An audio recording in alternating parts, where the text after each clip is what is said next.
Ladies and gentlemen, welcome back. How do you say welcome back in Spanish? Oh my God. I've gone full blank. Volvemos, but it's not volvemos. It's like bienvenidos de vuelta. Bienvenidos. Yeah. Okay. Bienvenidos, mi gente. Yeah, mi gente. Guys, we're speaking Spanish because today it's me and Gav and Noor, who probably knows a few Spanish words as well. What up, Noor? Guys, Rash and Jake are not here today. Rash, get better. Jake, do better. no, I can't say that. It'll Tell kill me. Rash we want a medical certificate. Otherwise, I'm charging him. He's the type to go get it as well. So we're just kicking back today, man. It's just the boys in here. Hope you guys enjoyed the Lecky, Mashash, and Garuccio little interview. They let us in there, and we thought we'd try be as left field as possible without, tarnishing our name in the A-League. It was just us and the big boys, wasn't it? It was just us and the big boys. So it was literally ABC, Paramount/Channel 10, and us. If you guys like that content, let us know. If you prefer when we're a bit more vulgar, let us know. We like hearing from you guys. But we did do a poll the other day on Instagram, and some of the results were pretty interesting regarding like if we should have guests or what type of guests you prefer. We like listening to you guys. Obviously, not the end all be all because everyone likes different things, but we'll try to give you guys what you want if you let us know. But we're back. A-League round 1 done and dusted. Few points I want to say. First of all, MacArthur.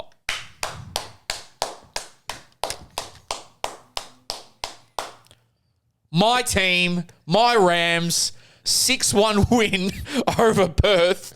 Oh, fuck. Something's in my mouth. Pause. I don't think Perth Glory did preseason, bro. Come on, Perth. No. Seriously, the pass back, the first goal, he just said, yeah, hey, take it for the first one. Speaking of the first goal. He wanted to give the celebration away. They must have listened. Bro, Jed Drew, you gave us the handshake on Instagram when I tagged you. You said you were going to do the celebration. I'm going to take it as you forgot because you were just in the moment. In the moment, enjoying the glory. Enjoying the glory, literally. Enjoying the glory. Enjoying doing the glory. Do better, though, please.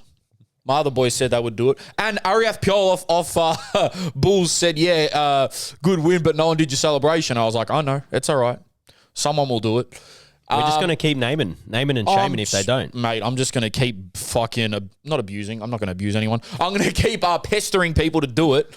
But, man, MacArthur, Rash might have been right. They look amazing. Or a Perth just really bad. That's really what we've got to wonder here. But shout out MacArthur. They did their thing, man. Also, another round of applause for Auckland.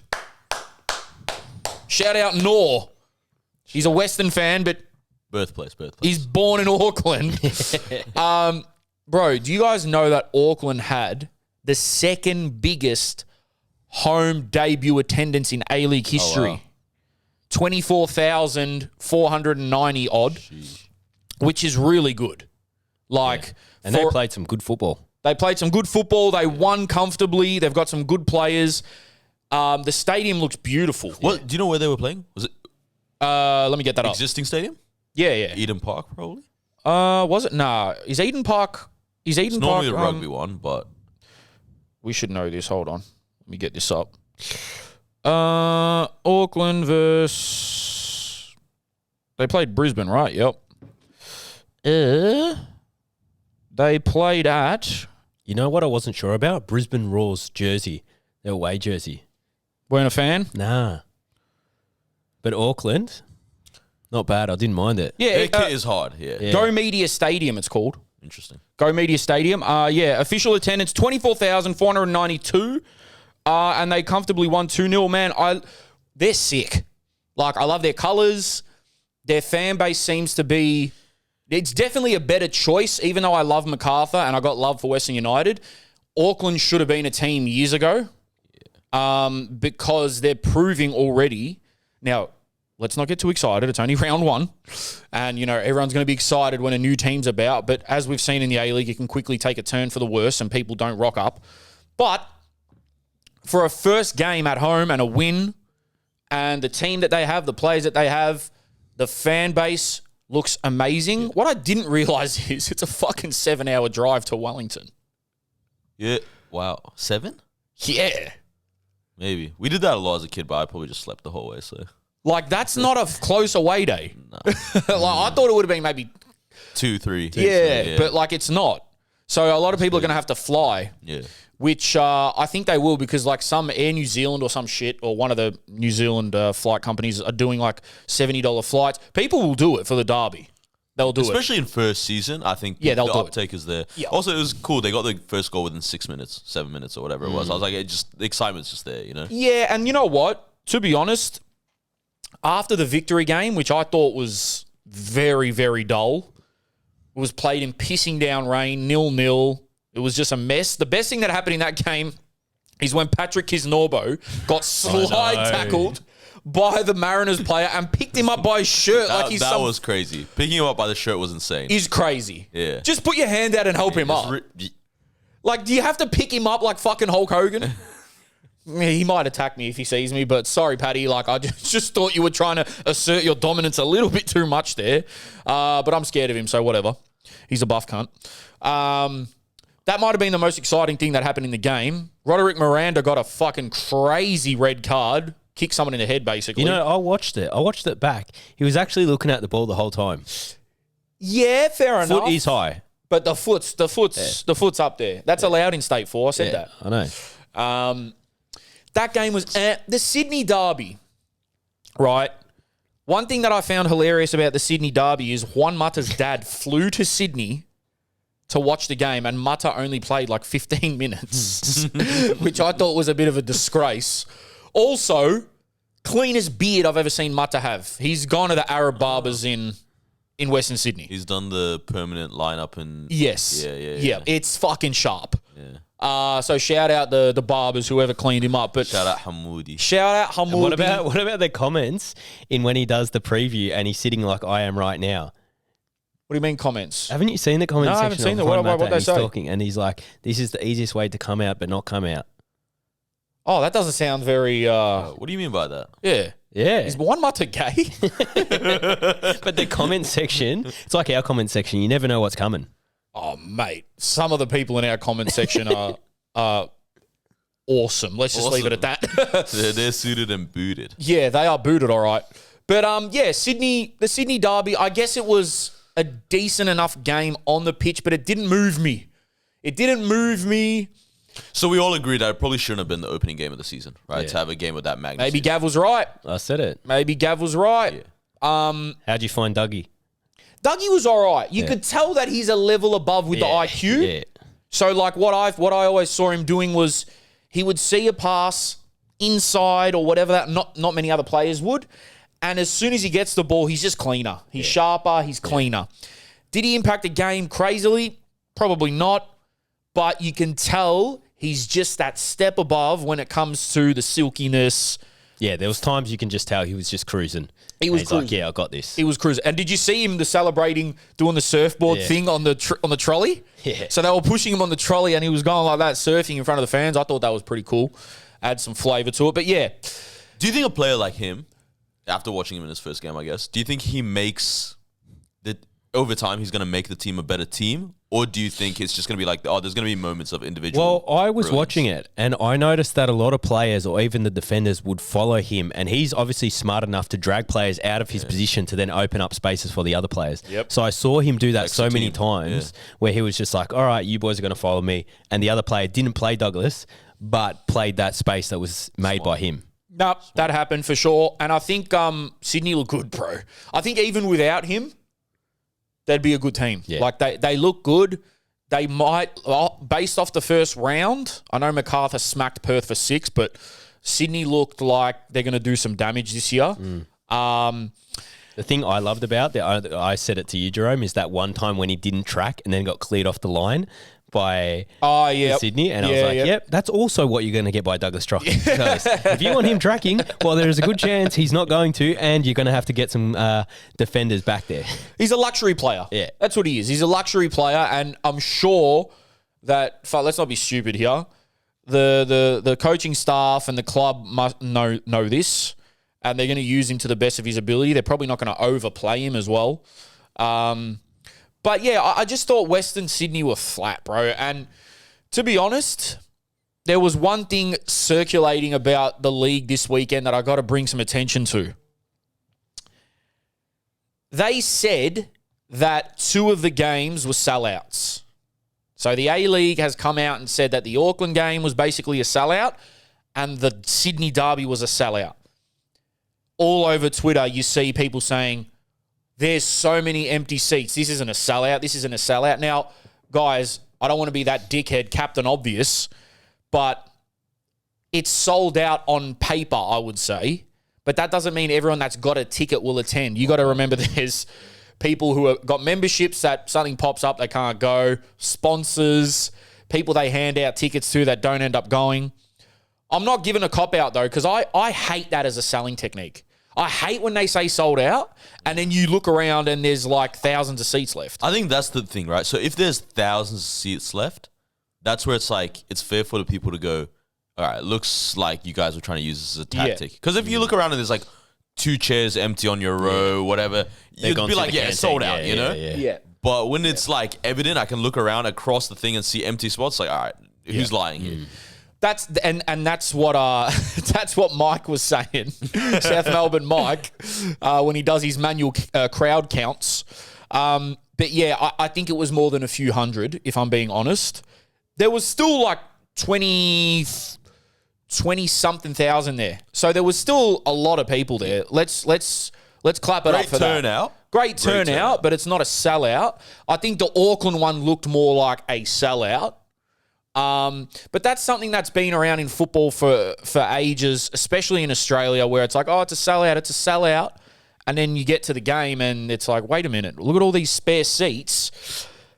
I think it just comes down to people not rocking up, but the tickets maybe have been sold. It's so mad. Like, the football culture is like, here it's a big deal if a game sells out. When like thinking about it, never in my life have I ever heard another league go like, oh, this game sold out. It's like, it's a no-brainer, bro. I remember back in Argentina, there used to be, at like the big games, people standing on the stairway. Yep. Mad. Yeah. And like completely standing up. Like if you were to go to the canteen, you would have to literally walk past people and they would not have seats. So I don't know if it's because we also live in Australia and it's so strict. There's no laws that, over there. That like, sell out, every ticket's done, no more people in. Well, I'd honestly rather people just on the stairways and like completely packed out, you know? Bro, over there it's different. Like, talk to the security, $15, I'll get you in, you know? You know what it is as well? I feel like other countries have organized chaos. If that were to happen here, everyone would lose their shit. Because we don't know how to deal with chaos on a regular basis. Exactly.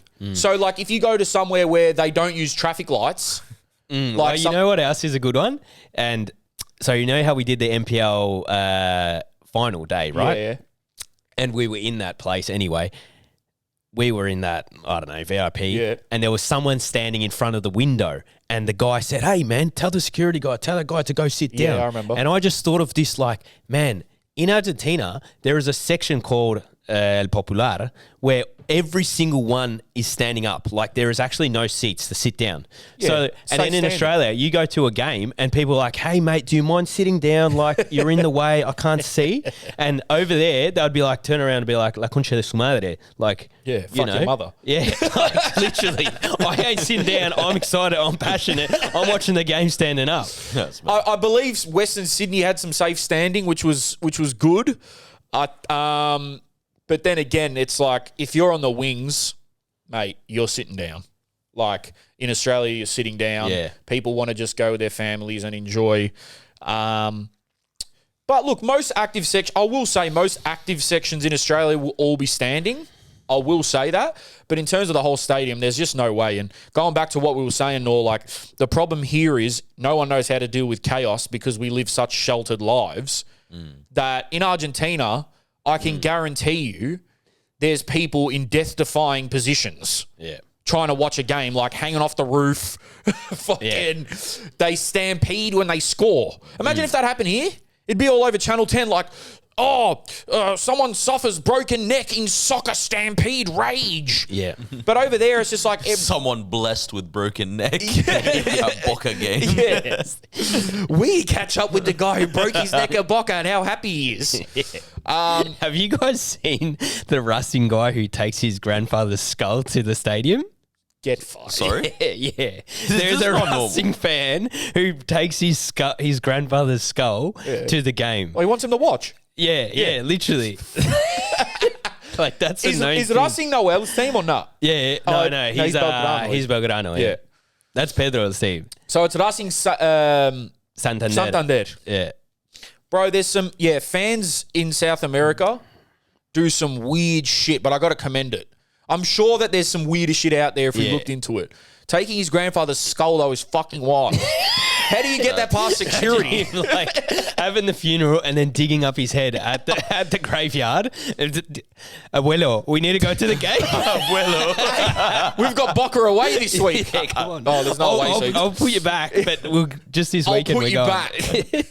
Hey, you've got to be home because the cemetery closes at 5 o'clock. So we got to rush back from the game. Rest up, Abuelo. I'm coming to get you. But how do you get your grandfather's skull like that? Like, see, they're a different breed over there. They're just a different breed. Like, and the fact that he's taking it thinking his abuela's watching the game. We shouldn't be laughing about this, but it's just... it's fucking funny. It's so funny. South Americans believe in a lot of that spiritual stuff, though, don't they? Especially in Central America. Well, have you guys watched the Di Maria documentary? No, I haven't seen it yet. Have you seen it, Noor? No. Where he apparently, in the World Cup, this is the thing, they wear the red... Tape? Not the red tape. It's like a red ribbon. Yeah. And after the first game, they lose against Saudi. He said to his girlfriend, I need this. It's like to block all the jealousy and that. And he went around and gave it to every single one. And people were like looking at Di Maria like, oh, come on, man, you know? But he was like, nah, just believe in me, just believe in me, just believe. And then they end up winning it. And it's like they believe so much in those little things. Superstitions. Yeah. Well, doesn't Messi have that red ribbon around his ankle? Some journalist's mom and gave he gave it to him. Yeah. Oh, the journal. Yeah, but Anyway. I have superstitions. I think he's just a good footballer. I think everyone does. Everyone does, Yeah, bro. I do. I've developed this new one over the past year or so. Where, you know how socks say L and R on them? If I put them on the wrong foot, I think I'm going to get injured. That's like my whole thing. Did you have them on the wrong foot the other night? No. So I've been proven wrong. Yeah, okay. So I used to have heaps when I was younger. Oh, you would have. Heaps. You would have. Rafael Nadal, I mean, not football, but has that as well, where he's like, I won't, like, he has the bottles facing where he's standing on the court. He has to step on with his right foot Well, first. that's the thing. Footballers, all the time, you see them before the game when they're walking onto the pitch, right foot first, do the cross every time. Some all that sort of stuff. Some walk on backwards. Yeah. Or even warm up without your shin pads, then having to put on your shin pads. Yeah, there's some of that. We've spoke about it before. There's a lot of weird ones, but I think taking your grandfather's skull takes a cake. Yeah. So like, imagine you just go for snacks and you put it on the counter while you're paying, then you just go back. Oh, I forgot. I forgot Willow. He hasn't left. He's gone like this. Fuck! Where is it? I forgot something. That's crazy. Yeah. And then someone's like, hey, I just found your grandpa. He's fucking trying to get some churros. I don't know if they sell churros there, Gavin. Chorty puns. Yeah. Chorty puns. I don't even know what we were speaking about. Yeah, start taking skulls to A-League games. Yeah, standing sections. That's what Standing sections, yeah. So, Imagine like scanning the security. no, the security patting down the skull if he's got anything in there, like drogas. But yeah, the standing, again, it won't happen here because Australia is just that nanny state. It'll never happen. We just got to sort of work with what we've got type shit. But look, you know, I think the attendances there was an average of 13,000. I know we keep harping on about them, but it's That's not bad. It's not bad. It's not bad. And it's the one thing that we'll wait till Rashid comes back to dive into this. But when we ask you guys, why don't you go to A-League games? We got hundreds of responses, like hundreds. I got some. Rashid got some. The account got some. Rashid got most of them, though, because he put the initial story up. But a lot of them were something along the lines of, it doesn't feel as exciting if the atmosphere isn't there or the stadiums aren't semi-full.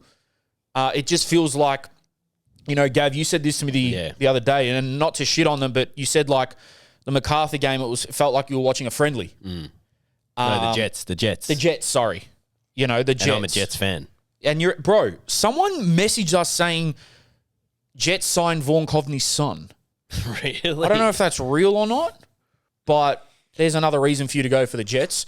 Come on, Coveney Jr. That is very true, though. The empty stadium thing, like when I went to Australia Cup semis, like, good game. Adelaide, victory. Rivalry. And it was so dead, like, after a while. And, like, I took a bunch of people with me on, like, that aren't really football fans like that. And I was like, I'm not going to lie, guys, I feel so bad. This is the worst. This is the worst thing you guys could have done on a Saturday night with me. Wait till you take them to Tarneet. Packed. They're going to love it. But yeah, and I don't want to keep harping on about it, but it is a real serious issue with trying to convert fans. Yeah. People want atmospheres, but the problem is, if you want atmospheres, you actually have to go. Like, it's just that simple. Yeah. You can't we can sit here all day and fucking complain about, this game, this atmosphere is shit, no one's there. But it's like, well, imagine if all the people that were saying that actually went, there'd be a little bit of a change. But yeah, every week I'm going to say it, bro. They fucked up with the stadiums. Teams are playing in the too big of the stadiums.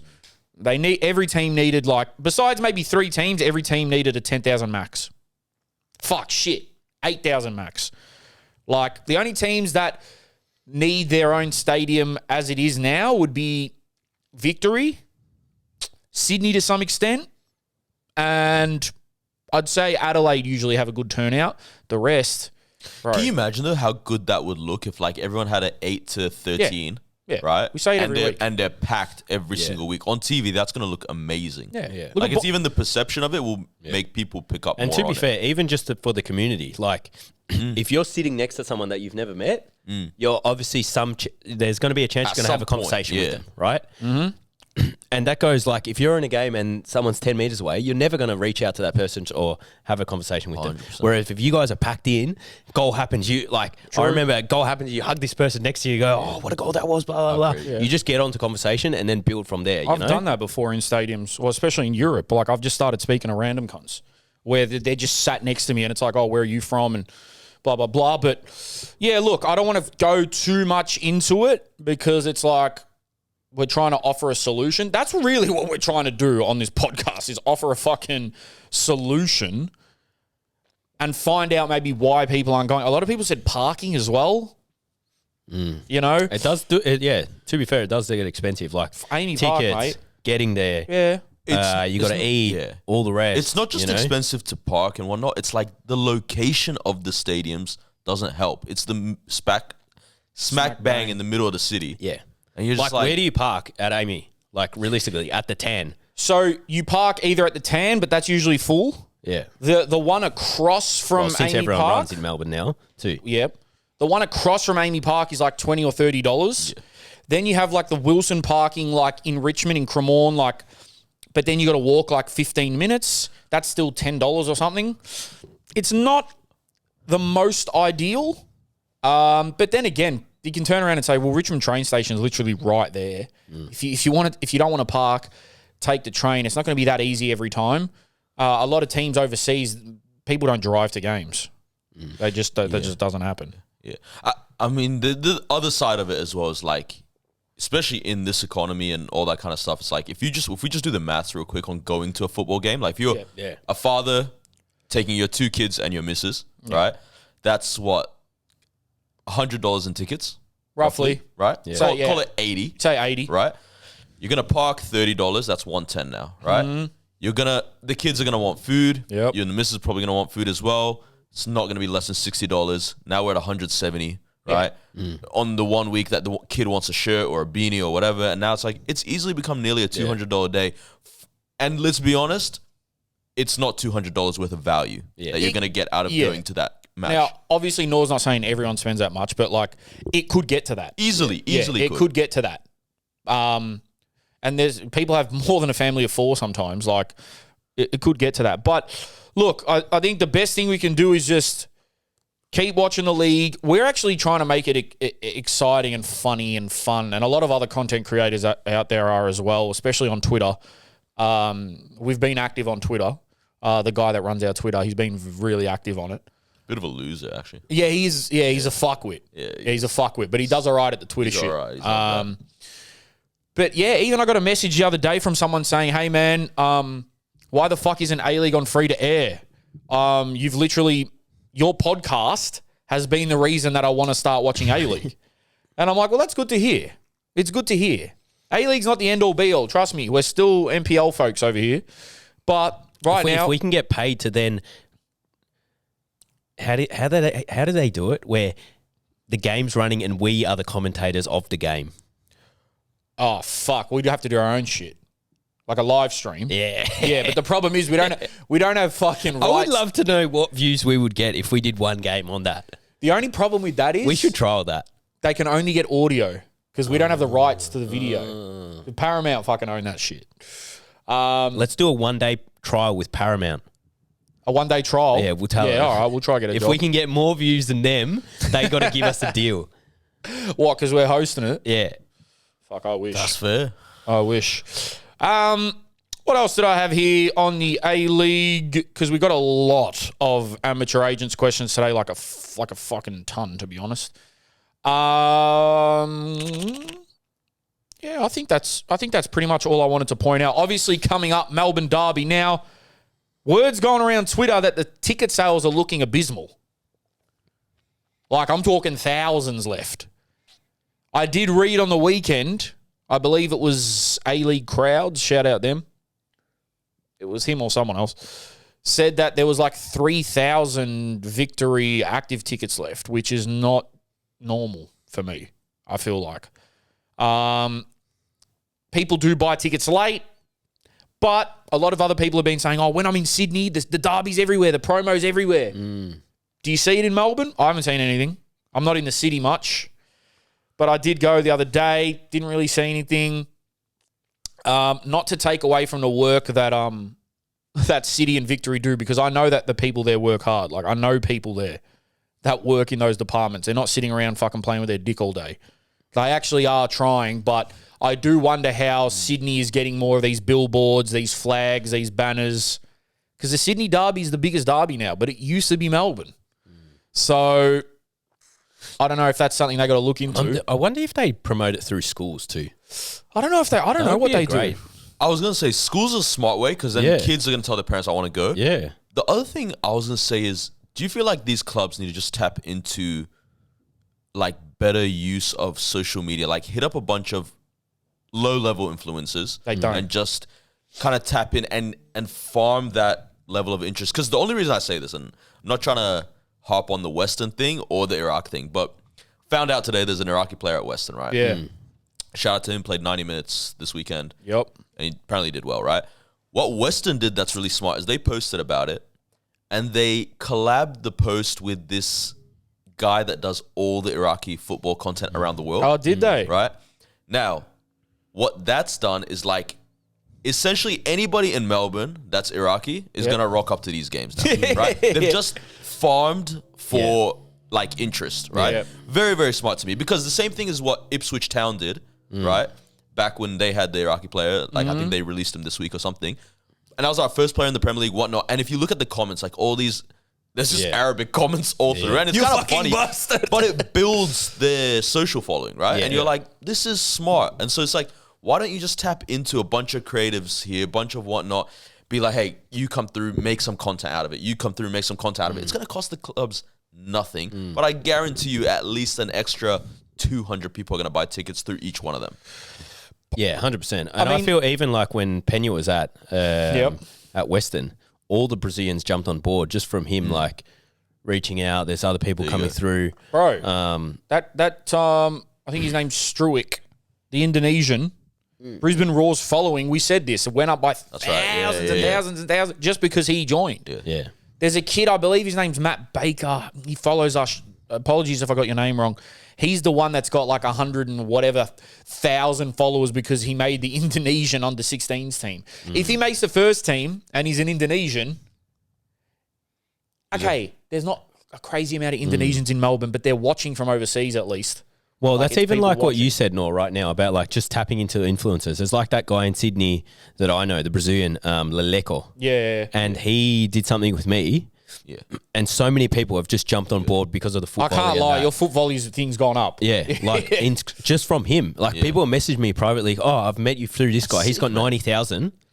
And we did like a little interview on his channel on YouTube. He's got 35,000, like proper guy, Brazilian. Like, I don't know why all the Brazilian players, A-League players that have Brazilian players aren't reaching out to this guy and being like, let's go Come to clubs, do do content. this, do content. Like, it's so easy just to blow up like that. I mean, we like want to do blowing it, so out- fuck everyone yeah. else, but... Like, not blowing our own trumpet either, but like, it's a smart way to get course, people 100%. in the gates. 100%. Especially if it's based around ethnicities and smaller sort of nationalities. Like, for instance... People that don't have much representation in Australia. You know what I mean? Yeah. Like, you can definitely do this with the Sudanese Well, it's communities. even like you the- can definitely do this with Yes. the Ethiopian. Yeah, it's even there's like not the many boy that's at, Ethiopians in the league, but you know what I mean. At Melbourne City, the Argentinian boy, Yeah. right? There's like Argentinos in Melbourne on Facebook that's got like 90,000 Argentinians in Melbourne. Yeah, they Dude, want- you hit up that account, you tell them to put it in. Bro, if 5% of them rock up one Yeah, weekend, they're- oh, that's this is the 4,500 Argentinian that played people. there. He's from Buenos Aires. All right, I'm going to go because I'm from there. You know? Now, guys, none of us, well, Noor sort of does. Well, Noor, I'm not saying sort of, that's rude. He does. But in terms of football marketing, none of us really have experience. But I just think it's basic math that this would work. Like, I remember when Jonathan Brew played for Melbourne Victory, he was like the only ever Mauritian player. Yeah. And I know Mauritians that would go because there was a Mauritian Still player talk there. about it. And still talk about it. Yeah. I think it's so simple to like, if you think about it, it's even me, when I buy stuff online, it's because someone that I like has promoted it. Yeah. Word of mouth, man. Yeah. Nothing ever beats it. Like, Yeah. nothing ever beats it. And my thing is, you're right in that none of us have official football marketing kind of credentials, but if whatever they're doing right now is not working, Well, it ain't. then might as well try this too because it's not that costly. Yeah. Yeah. On the school thing, I definitely know that one of my friends, I won't say who or which club, but they are very active in schools. I don't know how the turnaround's going. It could be an issue of distance to the ground or something like that. And that brings back my point of, Rep your side of the city. and it brings back my point I of they wonder- should have been clubs in certain areas because kids that live in, if I live in Pakenham, bro, getting to Amy Park is fucked, bro. Yeah, especially at 14. Yeah, At it's 11, fucked. whatever. It's going to take me 3 days and 9 flights. Yeah. Like, I wonder, does the A-League, do they have like private buses that grab a shuttles. heap of people? I believe that they've done that maybe in, I believe Western's done it. I'm telling you. I'm not even, like, just watching them one, I'm like, oh, you guys seem to have strategy. Strategy across social, strategy across even design stuff, like all this kind of, I'm like, Like the RSL. Has to do well. When they go pick up the grannies and Yeah, just well, like, they fucking, bro, we did it for my nonna's 80th last Yeah, week. yeah. Picked up all the old wogs there because they couldn't drive. Yeah. So that could be a thing. They could get shuttles out there. Yeah, and just make it cheaper than all the other stuff. So I was speaking to an insider as well about why ticket sales can't necessarily go down. He did make a good point about Amy Park rent is fucked. Yeah. The security, the police presence, all that needs to be paid for. yeah. So all these things pop up. It's easy for us to say, oh, you know, under 16 free and all that. yeah. What do you want? Do you want a good crowd with less revenue, or do you want a smaller crowd with maybe slightly better revenue? But then does this kind of circles back to that conversation of then you just don't need a stadium like Amy Park. You don't, no. Right? Yeah, it would cost another $3 million to Yeah. build a smaller stadium, whatnot. Yeah. But that's a small investment for the idea of, all right, we're able to sell this out, charge less for the food, less for the security, less for everything else, but actually be able to sell tickets. Yeah. I'm telling And you, then bro. like even the AFL, most of them clubs don't even have their own home pitches. Nah, they don't. Yeah. But most of them do a good enough job of 70 to 80% filling out the I was stadium. going to say, they can fill out the stadium. So they can pay off Marvel security. Of course they You can. know, all that stuff. Bro, fuck. If you're getting 70,000, I think like a Collingwood game would average somewhere between like 45 to 60,000 or something a game. That's an average. On the big games, they'll fill They'll out do the the G. 100, yeah. Like, so look, it's tough. I know people are working towards, but something needs to change. But anyway. I have one. I just wanted your opinion on Yes. A-League. One last thing. Because I realized it's 13 in the league, right? Yeah. Do you think they should just have popped in a 14th team? Is it too much, or do you think the because something about the bye week makes it seem very Lame. amateur? Yeah. It makes it seem a little less serious. Very junior, yeah. Like why do we have a bye week here? I think that, and this is why I like the look of Auckland.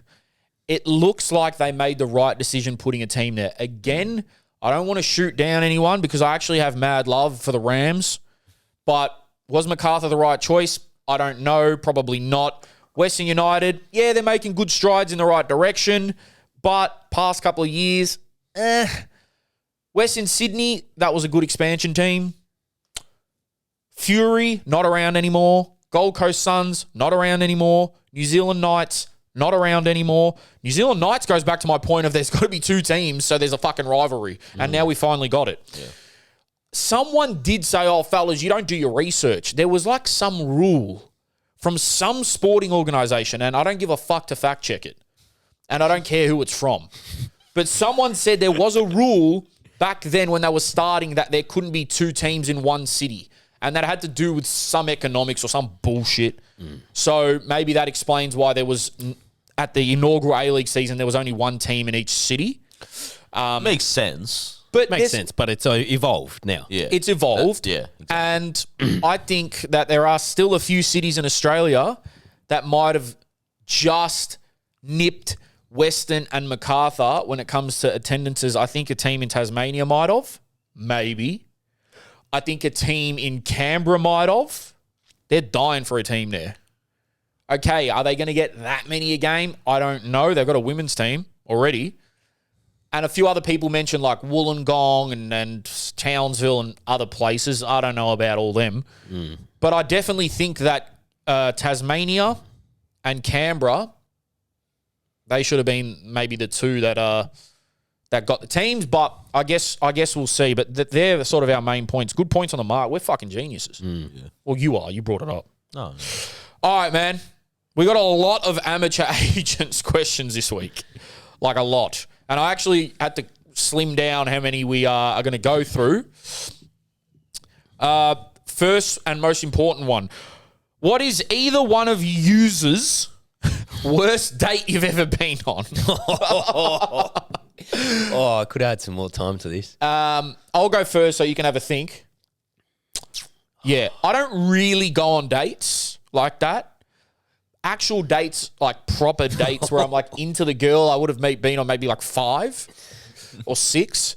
There was one time where I was, being casual, and she said, oh yeah, like I'll see you soon. I am coming from work though, just letting you know. Like I don't really have that much time to go home and shower and doll myself up. I said, you know what? I'm easy.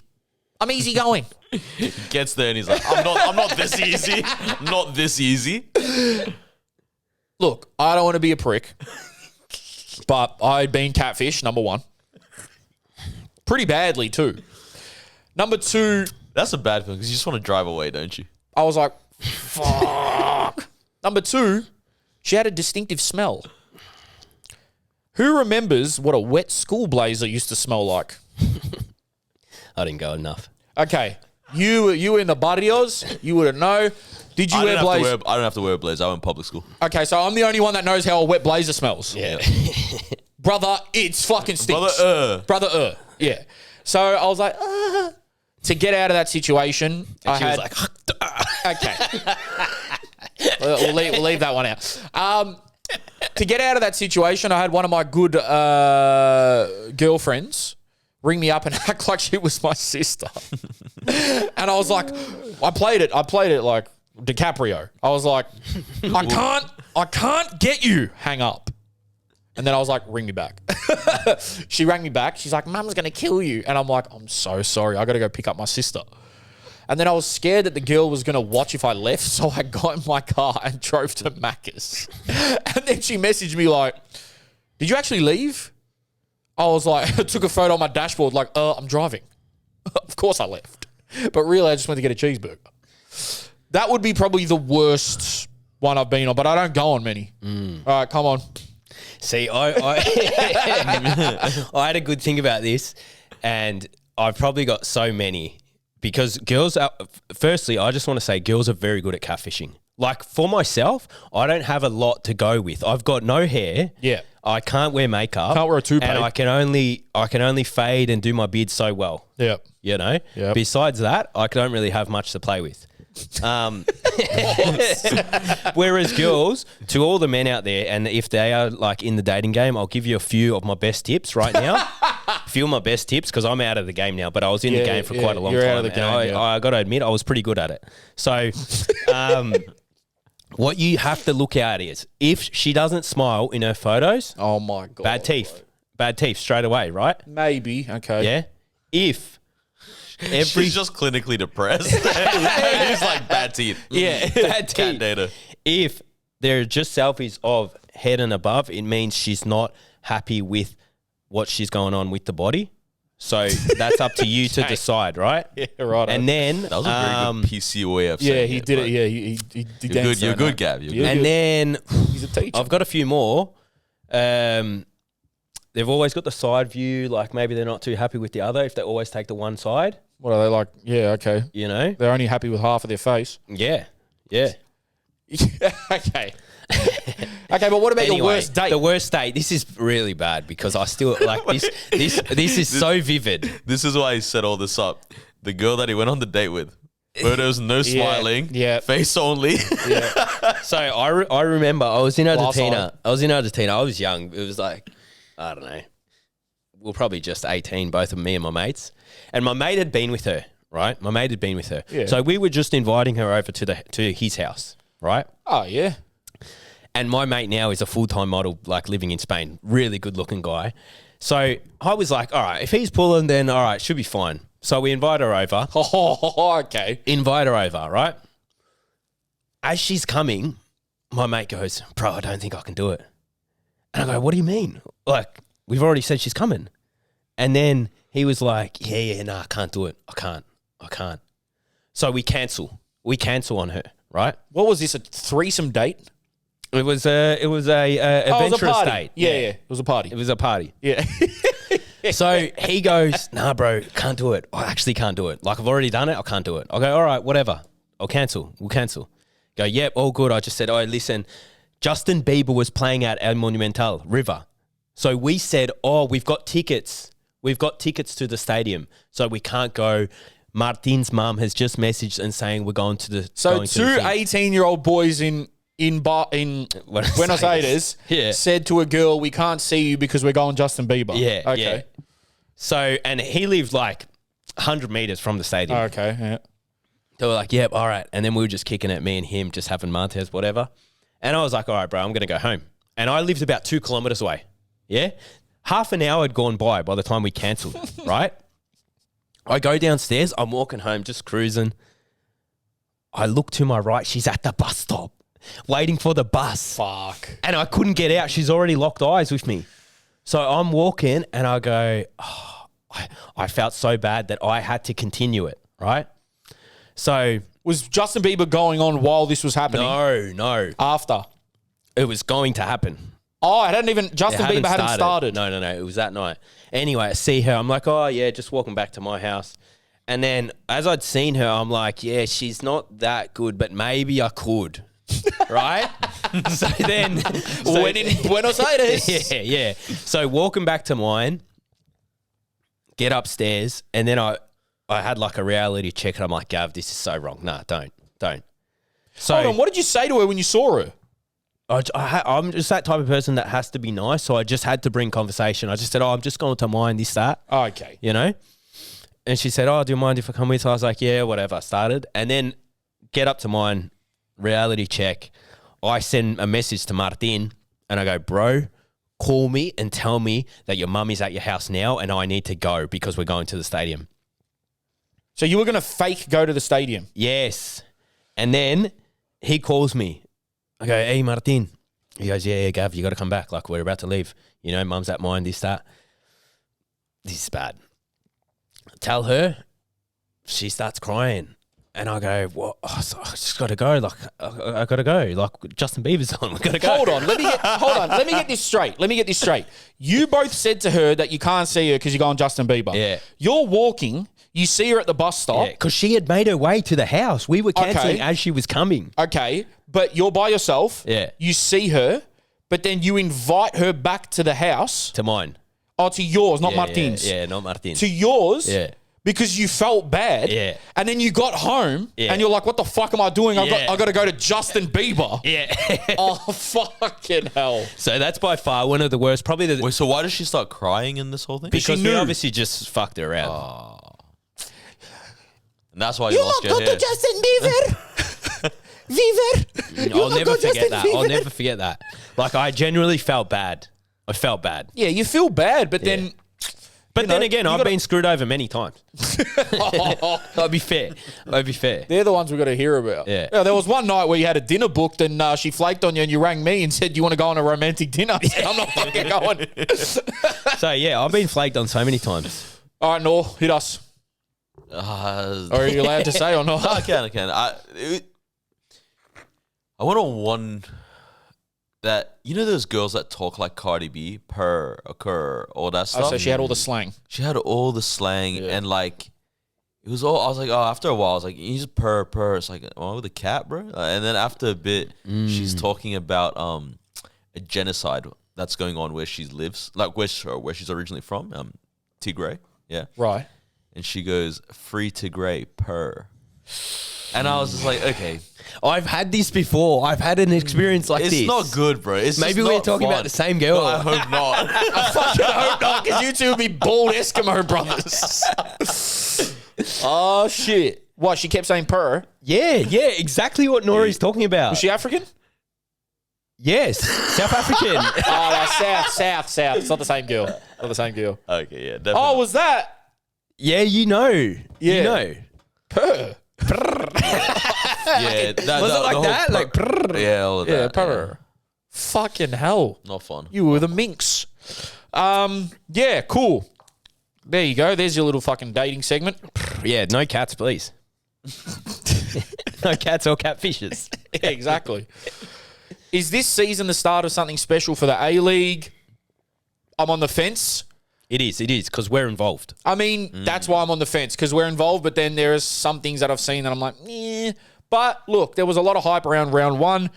Melbourne Derby next week. Hope it's a cracker. Got to carry that. Got to just keep going with it. And the only annoying thing that people were pointing out, we're fucking shitting on the A-League. The only annoying thing that people were pointing out was that my mate who's like trying to get into the A-League because of us, he's like, what channel's it on? I was like, bro, it's on Paramount. He's like, what the fuck? He goes, opening game of the year? You got to pay for it? I was like, yeah, bro. High key. Opening game of the year. Shouldn't that just be free to air? Just give people a little... Isn't that what Costco does? Just give him the tip. Just give people, you know, a little, like a slice this big of the pizza. Yep. Put the first half of the game on for free. Yeah, fucking hell. Just do something. And then it cuts out, said, to view the rest of the game, Yeah. please subscribe If you to want Paramount. Yeah. Patreon. There's Yeah. a few on Rocker Director. Roja Direct, yeah. If you guys want to check out Roja Direct, Roja He's Directo, got. Can we talk about the best links? fuck it. Yeah, we might get, fuck it. Rocker Ro- Director, growing up. Rojo Director, Yeah. for sure, I've sure. used, but then everything's in Spanish. Yeah. And then you got, hi, I'm 5 kilometers away. Can you please come by? Hi, I'm 5. Yeah, hottest MILFs in your area. No, I'm trying to watch Chelsea play in the third round of the Carabao Cup. Shut up. But at halftime, I might put up something else. But at halftime, if you're that close, She sounds really into me. yeah, like, oh, you know, look, bro, watching football on illegal streaming sites is a pain the in the fucking best. ass. It's a pain in the ass. but Imagine it's, being like, now thinking about it, I can't remember, but I definitely feel like this has happened to me. But it, like, when you're younger and you're looking at them sites and you're like, oh my God, I'm 15 and there's like a naked girl saying MILFs around the corner. But what if dad walks in? Like, is he going to join in on the fun? he might steal it from me. Well, the ones that I remember are Reddit used to have soccer streams. Yes. Now that had all of them in one place. Rest in peace to that. What's it called? Forum. Not Reddit, but the soccer streams. They had all of them in one place. The best one for me when I was in Portugal, the boys gave me, was His Goal. His Goal, yeah, I've used His Goal. His goal was proper. His goal? No ads, no fucking clicking the X 4,000 times and deleting the viruses. That's what used to always kill me. Oh, when you bro. have to keep X, and then X, you get X. to the end and it would say, use the next link or whatever it would say. This is not available. When they said it was 1080p, I thought something's fishy here. Yeah, and then I'd click shot on it. a potato. I'd click it and it wasn't 1080p. But now, bro, these Amazon Fire Sticks, that's what everyone in the UK... Bro, you know how many people in the UK watch their football on Optus Sport? Really? Yes, bro. I've seen Premier League players... I'll find the photo. I'll put it in the snippet. I've seen Premier League players at home. That's hilarious. And it says Optus Sport on the TV. Optus Sport is an Australian thing exclusively. But they have access to it. It makes sense, bro. They're going to go to they're going to go to a league where there's English commentary. Yeah. Sorry, they're going to go to a platform where there's English commentary. Optus Sport has WSL, Premier League, Euros, World Cup, J League. It's got fucking... Bro, every year they're adding something to it. So I don't blame them, but now it's full advance. It's not like it was when we were trying to stream on... Goal. Some cunt speaking fucking Arabic. How crazy is that? Right? But still, to this day, bro, for those like niche sort of games, i.e. a Chelsea third round FA Cup game, I didn't have Paramount. I've got to stream it. Twitter was clutch. Really? Twitter had some of the best streams, but they'd always get cut out. The one that kills me, and I fell for it last Tuesday night, when you try to watch it off the YouTube lives. You know those people? I know. And then it's just some idiot playing it on FIFA. Bro. And I'm like, I'm going to lose my mind. Yeah. I'm going to lose my mind. That, and then also they'll have a photo of the game. Yes. And you click on it and it's just a photo.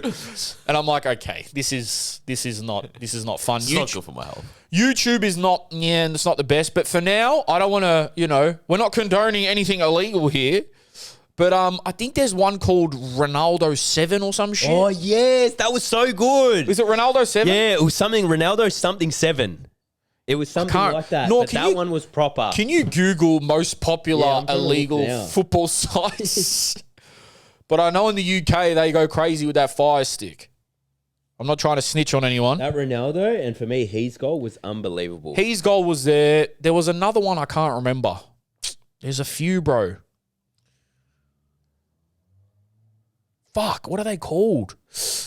Sorry for the audio listeners. We're just trying to find the best illegal. All right, this is based on a Reddit thread. Yep. One goes Stream Buddy. Stream Buddy. Stream East. I've heard of Stream East. FSL. Haven't heard of that one. He's go Buff Streams. Buff Streams. Used them before for sure. So they reckon top 20 illegal streaming. His goal, number 1. His goal, yeah. Total Sport Tech. I've used them. So Total Live Sport TV, SX. Yo Shoot. Oh. Pornhub. Sport Surg. No, I've never heard of those. NFL Byte, I feel like I have. Live Soccer TV. Live Soccer TV I've used. Yeah. Yes. VIP League. Haven't heard of that. That sounds... Roca Directa. Raja Director for sure. Buff Streams. Ronaldo 7. Ronaldo 7. Ronaldo7.net. Yes, Was I've used proper. that. I've used that before. But, and imagine how many kids now... Imagine if say you're 14, right? And say you come up in a low socioeconomic household or whatever. I'm not paying Optus, KO, Paramount. Yeah. That's Even just me. half. If I have kids, I'm like, man, you make Ronaldo outside. You make your own scenes and goals, celebrations. But really, if you want to say a kid's a Chelsea, no, we can't use Chelsea. Say a kid is a Man City fan, right? They're in every competition. They've got to have Optus, Wild. Paramount, beIN Sports. What else? There's one more. Even just having 3 for football is fucking crazy. I mean, realistically, Well, you're looking at like nearly, 70 a month minimum? Something like Yeah. that. I remember That's growing up, my old man had Foxtel. Yeah, so do we. And my mates would literally just come over to watch Prem Yeah. at mine because of that. And it was like the one and all. You'd Fox- have everything on it. Foxtel was good because this was what my weekends would look like. Saturday night was A-League on Fox Sports. After that, it was the red button for the Premier League, so you choose which game you want to watch. And then Champions League was ESPN, and Serie A and La Liga were also ESPN. Yeah. So that's where I would watch all my European football. And then you obviously had SBS, which showed Champions League as well. SBS Mornings, Champions League. And then you could Cup of record. tea. That you was could an record. amazing time. You know what was so sick about Foxtel? You could record and like save it. Yep. So if you went in there, you could like go Yeah. forward, highlight it, and then watch it whenever. It would just store in your memory. Yep, we sound old as fuck, but that was cool back then. Yeah. That was proper. And SBS the remote was the size of a laptop. Fuck that fucking bro, that Foxtel remote you could drop it off If you threw that at your brother's head, dead. he's over. He's over. Single child now. Bro, Champions League mornings before high school on SBS, get my cup of tea, my English breakfast. I'd be in my school uniform all ready at like 5 a.m. So I was like, if I get ready now, I can save time. They were the good old days. But now it's like you got to pay for, bro, in the UK it's worse. Is it worse? They don't stream every EPL game because of the 3 Premier p.m. League's not all on one channel. I remember in No, it's Arge, not. it was free to air. Football was free to air. Everything. As Yeah. it should be. So there's a rule in the UK, they don't show the 3 p.m. kickoffs on TV because it's been a rule for ages where they want people to go to the games. I feel like they have so much traction and they have so much like pub vibes that's like a thing. 3 p.m., go to the pub, sink your beers, watch the game. No, bro, they don't show them. Oh, At really? the pub. I remember when I was in London, I was like, I'll just go to the pub and watch Chelsea Leicester. They looked at me like, we don't show those games No here." way. Because Google it so I don't look like a fucking absolute dickhead. But 3 p.m. kickoffs are not on TV, Far out. or if they are, they're not like on Sky They're not or free some to shit. air. Yeah. That's for sure. No, nothing's free to air. If you want to watch football in the UK, you need to have Sky Sports, BT Sport, and Amazon Prime. You know what I loved about living in Arge was all the Prem would start like 9 a.m., midday, 3 p.m., Yeah, 6 p.m. That's what the US have. Oh, Yeah. And it was so good, man, It's- because you yeah. just, like if I was to play on Sunday, my Saturday would be that. Yeah. I'd just get up, watch Prem all day, get ready and just chill. Yeah. And then like living in Portugal, Champions League was the best. Champions League was the best. 'Cause, 7:30 like, at you'd train and then like that afternoon, midweek, just watch the games. Yep. Just have wine What's and it get saying? salmon. The culture around that stuff is crazy in Yeah. every different country. It says the Saturday 3 p.m. blackout has been protected, meaning no matches can be televised from 2:25 p.m. to 5:25 p.m. on that day, at least until the new deal ends in 2029. Oh, yeah. So alright. what's that That's for? crazy. To make people go to the game? On Saturday specifically, the Saturday 3 the o'clock. Saturday 3 p.m. care? They want people to go to the games, but the games are already fucking filled. Yeah, that's crazy. That's why- it's so wild because like my sister was in Barcelona a couple years ago. And No wonder they bet so much. true, nothing else to. Because isn't it on the? I'm pretty sure on the betting companies. Obviously, I don't know about England, but I'm pretty sure if you bet on a game, then they give you the stream. I've seen that. Oh wow, Yeah. So I wonder if that's a thing. yeah. Well, it says it's rarely defended, despite the fact the blackout policy is noble, logical, and serves its purpose. The point of the 3 p.m. blackout is to protect attendances, not at the matches which would actually be televised in that slot, but at others being played at the same time at lower levels of the game. Okay, so it's to promote football across the nation, pyramid. Okay. like actual playing football. Kind of Yeah. hear it when you've got that many leagues as well. Yeah. Yeah, because Well, they realistically, the Prem probably like automatically generates its money, where like the Championship and the other ones, like Yeah. League 1, League 2, need that like They need viewing attendance to keep going. Yeah. That's kind of smart. Yeah. I can't lie. I'm doing a snippet here. Imagine what it would be like if Australia had a blackout for certain games. Do you think it would work? I don't think it would. To be fair, I want NPL on air. It is. But it's just on a really bad YouTube. Well, The air's kind of hazy. Yeah. Or and- imagine. It's Wait, we were having polluted. this conversation. We were having this conversation about the leagues not matching. Yeah. Like, imagine you had NPL games playing before A-League games and then rolling on to the A-League. That could That's work. smart. That could work, or it could be a burnout for some people. It's just it's a mixture. I personally think I've always said this: the A League would be top in winter, So good. I don't think... Well, it just makes sense to football's be a winter aligned, sport. all the leagues to be aligned. The league should be aligned. And look, obviously, we've said this 1,000 times. I know I sound like a fucking broken record player. I get it. They do it in the summer because there's no NRL and AFL.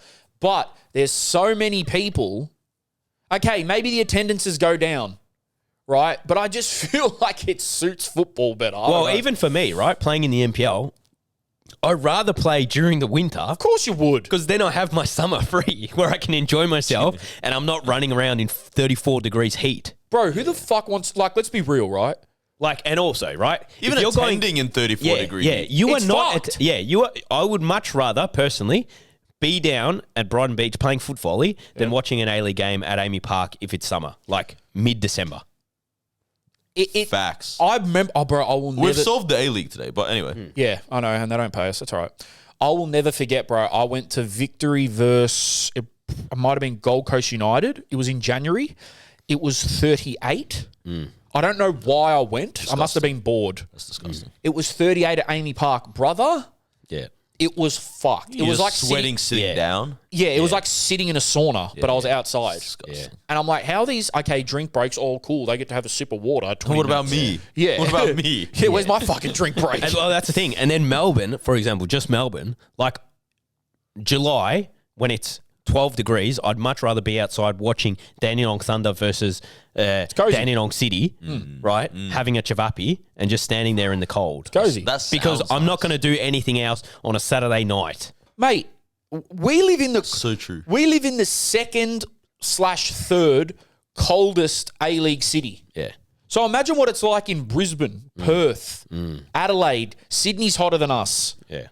Newcastle, down there on the Central Coast. Yeah. The only teams that are live in like cold areas Auckland. are Auckland, Phoenix, and us. But it even gets hot there. Yeah. But bro, Perth gets stinking hot, bro. And even for transfer reasons, you know, going to Europe and all of that. Yeah, that's Or is another that thing. different? True. With the transfer markets You'd and all line that. up with their transfer market. Yeah. It would make more sense. Football culture everywhere is different. I was going to say this before, but it's like my sister was in Barcelona years ago and she's trying to order her food and it's like the game's going on and the waiter's just like, just 1 second. Watch the TV. Yeah, fucking oath. 2 minutes later, he's like, yeah, all right, Fucking what did you want? Bro, And everyone's just like, yeah, it's normal. you know Barca has a 24-hour TV channel. Yeah. Yeah. When I was in my hotel room in Barcelona, I didn't understand one word. I was just watching this cunt with grey hair rant. Yeah. I go, this is fucking enthralling. Yeah. Yeah. Like, this is just amazing. Now, again, all you fuckwits out there that have a go at us, I know we are comparing, but we understand that you shouldn't compare. But it's comparison for the sake of growing. It's That's not what it comparison is. for the sake of just tearing it down. That's what it is. Yeah, that's what it is. Anyway, man, really good there, chaps. Let's move on with these questions. Oh wow, they're coming in today.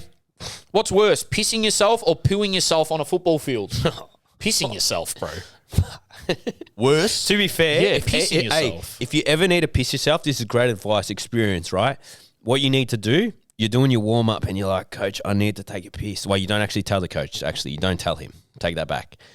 You need to take a piss during the training session. You just go to the side. You pretend you're doing a lunge. You just flip it out and take a piss.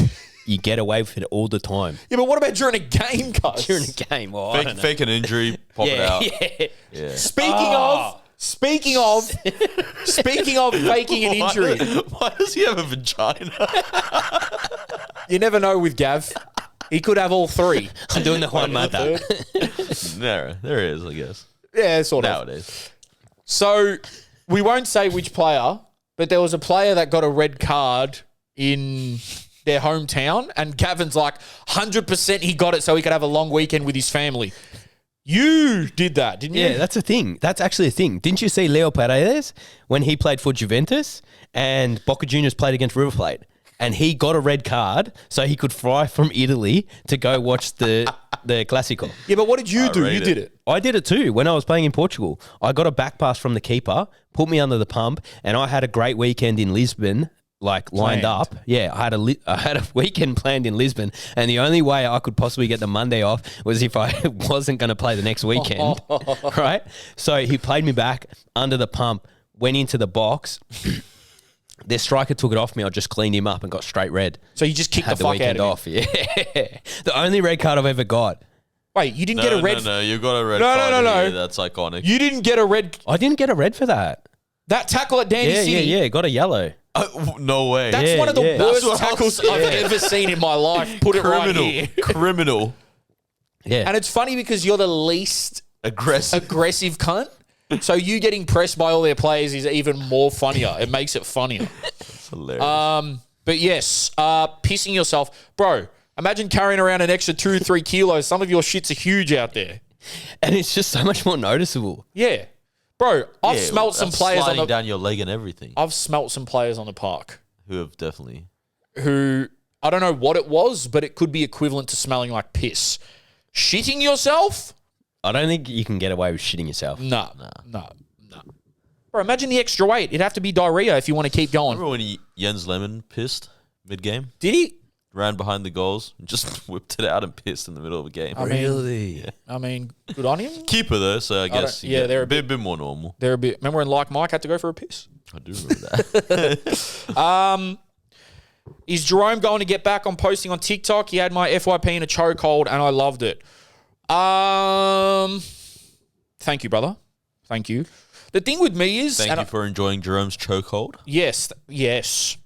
The thing with me is I like doing content like that, but the minute someone says, oh, you have to do it every day, and then it's just like, nah, it ain't cool anymore. It's not funny. It's dragged. It's forced. If I'm in the mood to do a video, I'll do it. But then I could not be in the mood for like a whole month. Tell him you hate it, and I guarantee you he'll start posting. I hate that shit. If you could choose one player in world football to come to the A-League right now, realistically, who would it be and which club would he move to? I watched the highlights the other day of Suarez with Messi. He just like Still so good. so good, man. Is Suarez realistic? I feel like We've got Mata and Costa. Suarez could be a chance. I think it's hard to take away a lot of the like high level Spanish speaking guys from America, from Miami especially. I haven't been to the America, life for but them. like just speaking with people who have traveled there, apparently that section is literally all Spanish. Like there are signs that are in Spanish, Bro, on the road. I'm pretty sure more people can speak Spanish than English in America. in Florida. Yeah. In Florida, yeah. Sorry, not America. It's obviously the second most spoken language there. But bro, Florida, Miami and shit's full of Cubans and fucking Puerto Ricans and even New York. Even fucking LA. They love it. Yeah. They love it. Which Okay. player right now would tear it up? And a realistic signing. Realistic across the board, would bring in fans, would be good. I will go with, I mean, you know, I should have done my research on this. Yeah. You know what's sad when you think about this? It's like they have to be over like 32. Oh, yeah. That's what I'm looking at right now. Yeah. I'm looking at that level. Who's someone that's got like a big name? Do you know what a big miss for the A-League was? Because I heard these rumors flying around. I don't know if they were true. Zlatan had been thrown around a few times. He brings crowds. He does. Zlatan brings crowds. Obviously, Fahid told us here that Drogba had been speaking about it. I don't know to what extent. I would have lost my fucking head. I'm going like what I'm looking at right now. They need to be an attacker. I was going to say like a Rakitic. Yeah, but I think to bring in crowds. I feel like he's like a Juan Mata. Yeah, vibe. similar vibes. I think that they need to be a attacker who is. What about like Perisic? Yes, could like big Croatian community here. Yeah. Could do. That could be another one. Like, This is a good one for the comment section for sure. 100%. They'll tell us. I've just been put on the spot with this, so I'm trying to think of maybe a striker that's had a big name that's maybe on the come down. Because let's be real, attackers, wingers, strikers, they're the ones that are gonna bring the name. You're not gonna bring Like a Fernandinho, 36, Yeah. Man City. that'll bring a few, but like it's more the front men. I think that would do it, especially Not many. someone To be that's. fair, looking at these lists, there are not many strikers still playing the game. Are you looking at like because- over 35 Yeah. strikers or something? I think that's just because they milk the game, like the most played, and they're like get to 33, 34. Someone and like they're a Cavani would be good, or like a. Yeah. But then again, See, he's at Boca Juniors, right? yeah, I don't know if that's realistic. You know. Someone like Giroud would have been amazing, but I think he's still too good for the A-League. So you're looking at players like that. What's it saying over there, Noor? Like, can you bring up maybe over 35? Honestly, I don't know why Wagner Love came to mind. Wagner Love, yeah. Wagner Love. Is he still playing? In this Brazilian Serie A, which I don't think is their main league, right? No, Serie A is a main league. Is their main league? Maybe the Campeonato, I don't know. Oh, yeah, it is the Campeonato. All right, so that is... I'm sure everyone will be screaming at their radios or their YouTube radios. I'm so old. That's crazy. In their taxis. Yeah, in their taxis on their fucking AM radios listening to this. Yeah, okay, I can't give you a clear answer, but on the vibe of Cavani, Giroud, someone like that would be good for the league. You're not getting... Eric Dyer. Nah. Benjamin Mendy. Nah, he's got a rape case. Although he was cleared, I think. He was cleared. Yeah. He was cleared, huh? Can you timestamp that? Because YouTube might. Trying to think of attackers, bro. Like, why aren't they coming to my head right now? There isn't many. Yeah. Funny enough, if he wasn't coaching, I think this would be a nice time to have someone like Vincent Kompany. Not attacking, obviously, but like... Yep. I think it would be kind of that level of expertise and whatnot. See, all the main strikers are still reasonably playing at good clubs. It's crazy. Well, I'll have a look and see if I know any of these names. Mauri Icardi, still playing at Galatasaray. Yeah, see, a lot of these are too good. A lot of these are too good. Like even Morata, and we're looking at that 30s. Alexis Sanchez. Fuck, someone like Pedro would be awesome. But then he's not a massive household name. Danny Welbeck. There's a few, bro. There's a few. Andre Pierre Gignac, he's not a big name, but that's that vibe. But Welbeck's still playing Premier League, isn't he? Yeah. Welbeck is too good, man. Welbeck's going nowhere. He just scored on the weekend again. He's too good. Welbeck is What about like El Shaarawy? See, that's another one. That's a good one. And he would bring in crowds. He honestly... Like his Mohawk definitely went through a few high schools here. 100% it did, yeah. You have to pick a player, though, from either community that already exists here. Like Croatians is a good one. What about this guy, that the Quincy Promes that was in Russia? Yeah, good luck getting him here. They won't even let the cunt in. Australia will tear him up. Bro, Carlos Vela. What about a Cuadrado? Yeah. He would be sick. I feel like he's like a Douglas Costa vibe. Yeah, similar. Lucas Podolski, that would have been a good one. I actually saw people speaking about Podolski. Yeah. Podolski would have been a good one. All the Arsenal fans. There's a few, bro. But all of these are still, I think, too good. That's what I mean. All the strikers are still playing at reasonably level, like good level.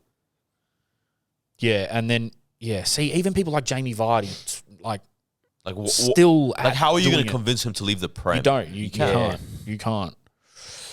Yeah, I mean, unless there's like some centre midfielders out there that have... but most of that sort of golden generation that we all talk about has retired. Like that Pirlo, Lampard, that era. They've all sort of retired. But let's not harp on that too long. You let us know in the comments. Eric Lamela. Yeah, he'd be cool. Still think he might be too good. Yeah. Would increasing salary cap for A-League clubs allow them to have better chance to attract more talent? Could we follow the MLS eventually and attract still prime superstars like Bex, Messi, Thierry, and Zlatan? We just spoke about that. Again, I should be more well-versed on this topic, but I believe the reason we don't have a salary cap is to protect the quote-unquote less rich clubs. But then again, it's like, look at Mariners now, fucking struggling financially. The salary cap, okay, maybe Melbourne Victory and Sydney and all that just take off and start bringing in crazy talent. But then the teams at the lower end of the table are not good. There's no way they survive, bro. There's no way they survive. Or is that just going to bring more traction and then you never know. You never know. But then, like, people have said it should just be a dog-eat-dog where it's like if you can't hang, then you don't have a team. Well, I agree. Like, I feel like in the Prem it's like that. Or like PSG, you know what I mean? Yeah, or your Bayerns. Yep. Where it's like, I've got the money, I'm spending, bang, let's put it in. But then, of course, the league could become really boring and just have like one strong team that wins it like Bayern the next 10 years. I think a cool thing about the A-League is every year someone else emerges. Okay, some Yeah. teams win some back-to-backs, whatever, but for the most part, But teams then go again, in and out. okay, but then does that bring history to the clubs like these other clubs? Like Bayern is known for that. Yeah. Um, Yeah. I don't think it'll ever reach the MLS purely because the MLS has so much more money. There's so many more people in America.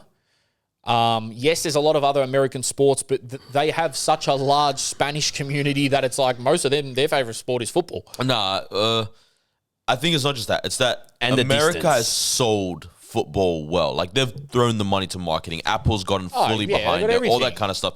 Ted Lasso. They've done the stuff that we suggest the A-League should do, you know what I mean? Yeah. You've got, like, Messi rocks up, and then suddenly LeBron's at the games, Kim's at the games, this person's at the games, whatnot. It's like, we should have the whole home and away at the at the box. It does go against what I said about I do not want the game to be Americanized, but that does not mean that I don't want money in Australian football because but then again, like Melbourne City have money because of the salary cap, they haven't been able to go crazy. I get it.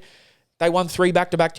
Bro, I'm telling you, success might not equal fans in the A-League. It's going to be marketing, players, and the atmosphere. Well, it's like you look at Inter Miami. They've just broken the record of most points in a MLS season. Have they? Yeah. That's so crazy. You know, and that's one season under Messi, where last year they were like down the bottom, nearly getting relegated. But even So that just shows. even the smaller teams, they have as corny as American fans are, they actually have loyal fan bases. Like they go to every game. Okay, and Americans get sucked in to capitalism. So if they support a team, they're going to buy the scarf, jersey, hat, 100%. the dog collar, the stickers, the pencil case. They're going to do everything. Yeah. That's what Americans do. They get sucked in. I don't think it'll ever reach the MLS, bro. The MLS is like a top 10 league in the world. Yeah. It is. It's probably sitting at like 9. 8 or 9, but I would say an MLS All-Star team would give it to some clubs. Yeah. They would. Well, right now. Yeah, yes. but an MLS All-Star team's always going to have that thing of kind of like choosing like World 11 on FIFA. Yeah, You know? yeah. So it's a bit of a skew, but you're right. I think out of the big leagues in Europe and maybe something like... I don't know if this is true. Can the MLS play in the Copa Libertadores now? No, they play in... I always get confused with this because there's Copa Sudamericana, which is Copa South America, so that's all between them. Then there is the CONCACAF, which is, I think, Central America and Northern America, I think. So like Canada, Jamaica, US, Mexico. Then Libertadores... I'm pretty sure they do play in Libertadores. I don't know. That sounds fucking stupid. We should know. But I feel like that would be crazy if like Messi took Bro, you start having Inter Sao Miami? Paulo versus Inter Miami. Yeah, I bro. swear that happens, though. and go into like FIFA World Cup. What is it? The FIFA Club World Club Cup? World Cup. That Well- would be insane. Pena of Western United was explaining to me, yes, I know him, was explaining to Did me. you say happy Such a birthday? guru. No, I actually didn't. Fuck, happy birthday, Pena. He was explaining to me how fucking complex the Brazilian league is. Like, they're in like 5 tournaments, bro. Yeah. And they have like different starting 11s. Like, they play like 3 times a week or some shit. Yeah. It's crazy. How far do you see MacArthur going this season? Bro, top 4. They look really good. Ep 1, Gavin said that the worst thing a footballer can do is not have social media and then never explain what that meant. So, Gavin, why is it the worst thing that a footballer doesn't have social media? I think from my perspective and my experience in football, I think if I had social media or if social media was so big when I was younger, it would have been so much better for just my own promotion. And everything that like clubs I've signed for, agents I've met, coaches I know have all come just through connecting and them knowing me through where I played, social media, connecting with them. So I see it with a lot of kids right now. They've got an Instagram. They don't have any photos. They don't have any, like, if you're a footballer, you're playing NPL, man, show off your goals. Show off, like, who you play for. Show off what you can do. It's, like, the best way of self-promotion. But then it's hard because these kids here, don't read comments, don't be on social media too much, don't let it consume your life. But it is even with my little cousins and stuff, they're not on social, like the youngins, They're on social media, but they'll have like 2 posts on Instagram. Like, And I feel like AU Ballers is the perfect example. AU Ballers is the perfect example of self-promotion of players and how big you can get and how they promote other players, right? So you're saying that it would have been beneficial for you to have it back when you were younger? Well, every player now at River, if they're in Resis, all of them have over 100,000 followers, you know? Yeah, that's crazy. And if you wanted to sell yourself, like, from that, it would be so much easier.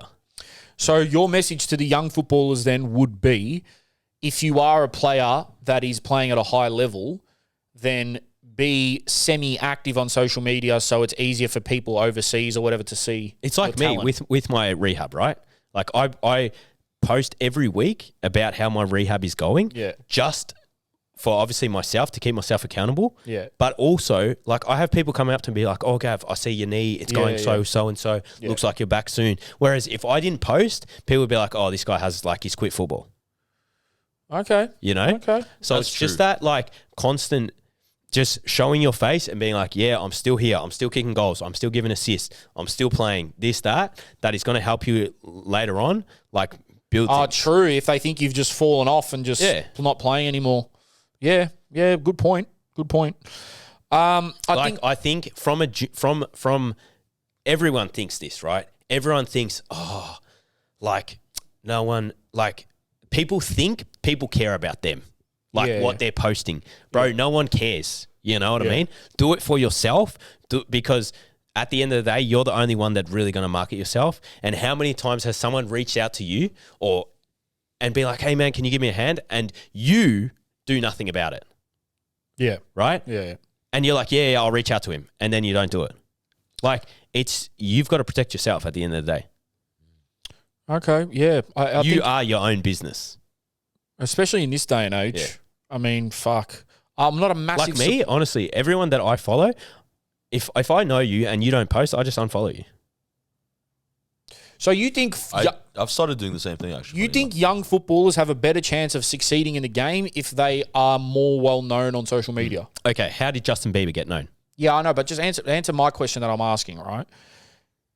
Is it a massive help if they are active at least on social media? Yeah. They don't like have to be... I personally would love to have more footage of myself when I was younger.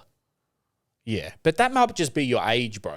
Because back then you couldn't just whip out your iPhone and record all your goals. Of course. But that's what I'm saying. If Kevin I was, needed to be there with the fucking camcorder. If I was here today playing MPL, I'd be getting all my videos, chopping it up, putting it on a YouTube channel. It's like that little... Beckham Baker. No. Well, he's done it very well, but also that little boy, I think from like the... Is he like Persian? Yeah. Bro, The one that dribbles? He got a gig with Liverpool from that. Yeah. Because he could do like 5 backflips and juggle the ball 1,000 times at like 6 years old. You know? Or do you remember this? Do you remember that guy that was shredded when we were really young and he was like the up and coming bodybuilder?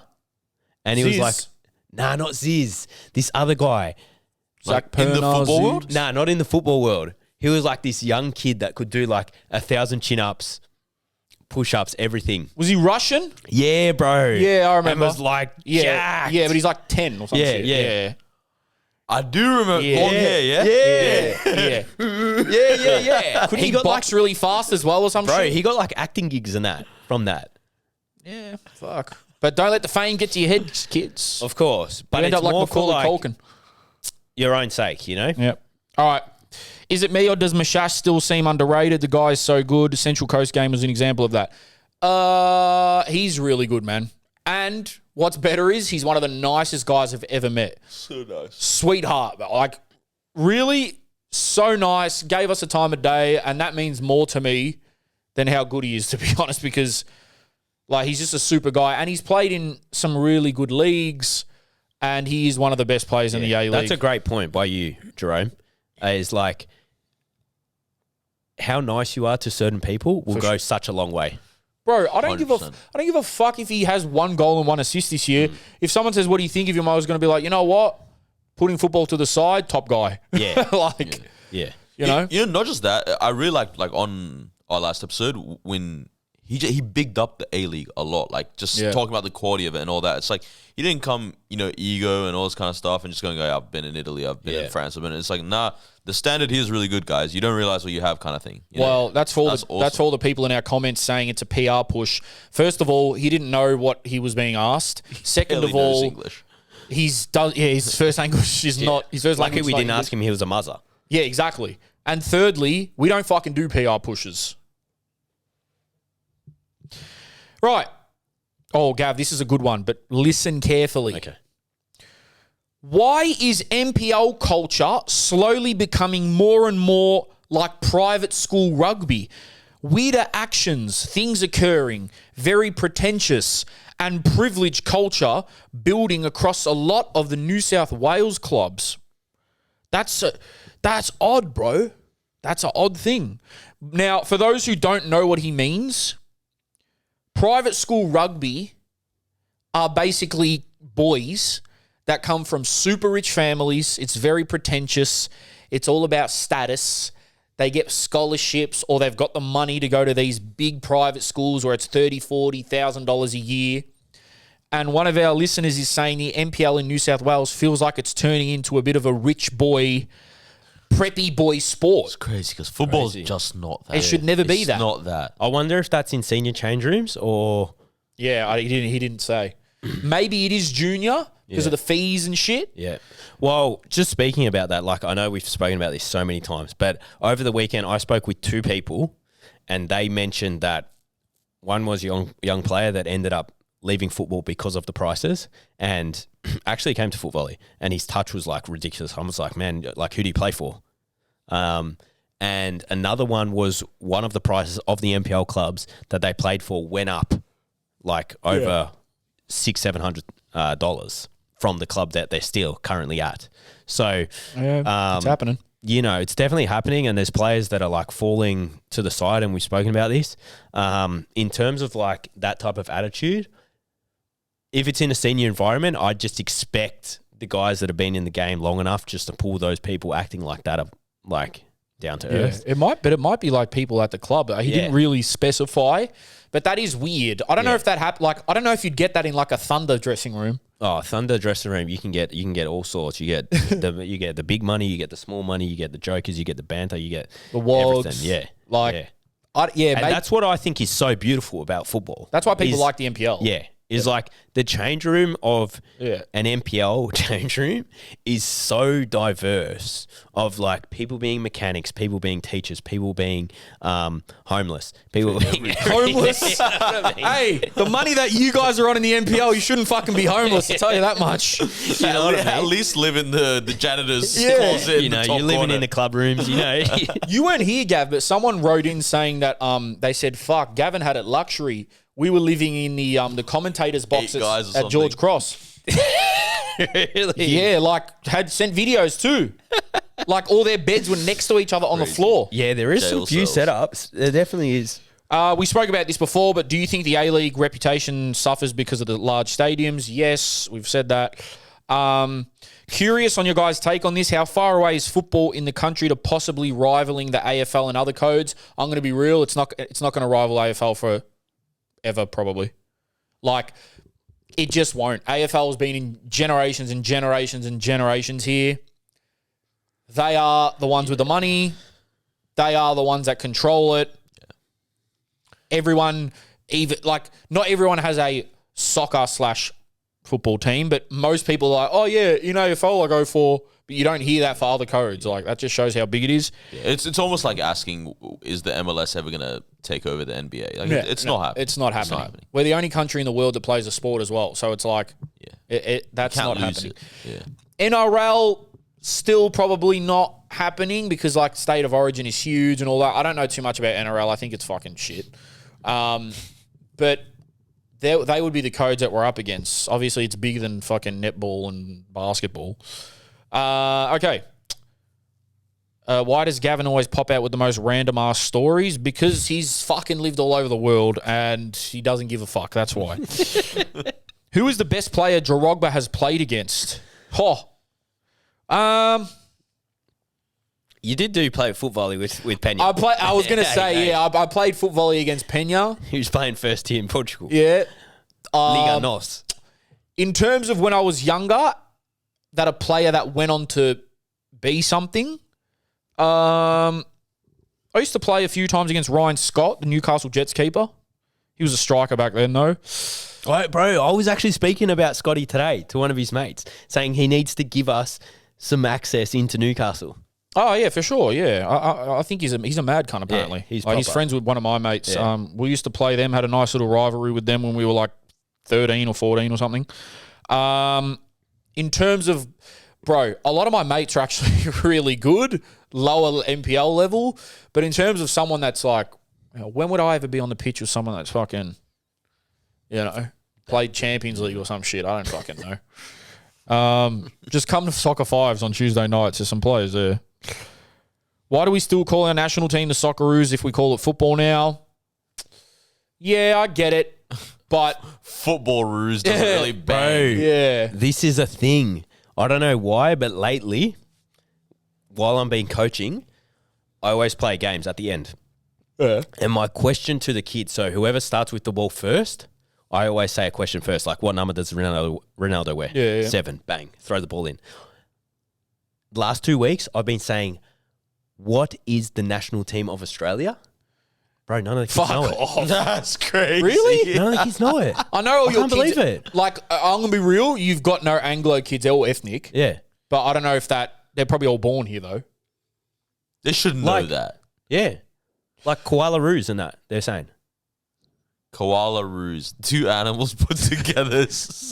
Dirty Wombat Roos. Like, that's what I mean. But, Drop bears. but like, I feel like the Socceroos, even talking about the Socceroos now, they need to be a lot more involved with the juniors if this is what's happening. And I'm talking with kids from I'm talking about kids from 5 to 14. My dad still doesn't understand the difference between international and club football, so there's that. Yeah, nah, Dad. Sometimes they wear yellow. Sometimes they all wear different He's like, colours. wait, so they can't play for Chelsea and Australia? I was like, no, well, they can. He's like, that's 2 different teams. I was like, yeah, we'll speak about it later. Sorry, guys, I just want to get through these quick.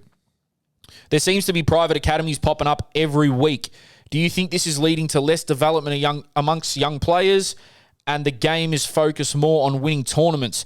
The academies recruit by marketing tournament wins and players getting signed to A-League clubs. Look, it sounds biased because... Well, sorry, it sounds hypocritical because 2 of the boys on here have their own academy, but they are popping up a lot. I feel like it's But the good thing about you and Rash's I feel academy, like Rash and I have been in the game long enough and at the academy level enough to say, okay, we've got like an established academy. yeah, but you guys didn't try to sell it like, oh, we had this guy who was the senior assistant under Celta 20, Vigo. under 23s, Yeah. Celta Vigo strength and conditioning assistant coach, Assistant to the regional manager. assistant to the regional manager who was on holiday at the time. Yeah. I feel like you have to look at it both ways, right? If that person is making an academy, what is their background? Yeah. What is their purpose and why are they doing it? On the other hand, with NPL clubs, you get a certain amount of games, and now talking with parents because the NPL season is over, they're going, Gav, the season, like, I don't know what to do with my kid right now. There's all these random tournaments. There's no structure. They've got training here. They've got training there. They've got to do this. They've got to play futsal. And there's no structure to whatsoever. So realistically, I would rather the NPL just go on longer. Yeah. And then the NPL manage these tournaments, all these things that are popping up. Right. And then the other thing is like, from a coaching perspective, as an academy, you'd expect the coaching to be better. And as an NPL, what they need to do better in the NPL is stop giving parents the coaching job, right? No, but they And need the paying- license, don't they? Yeah, no, they don't. They say they do, but they can register for it and still be a coach, become a coach. So that's another red flag that's in there. So that's another thing. I feel like from academies, okay, they might be popping up, but they might have the best intentions for coaching.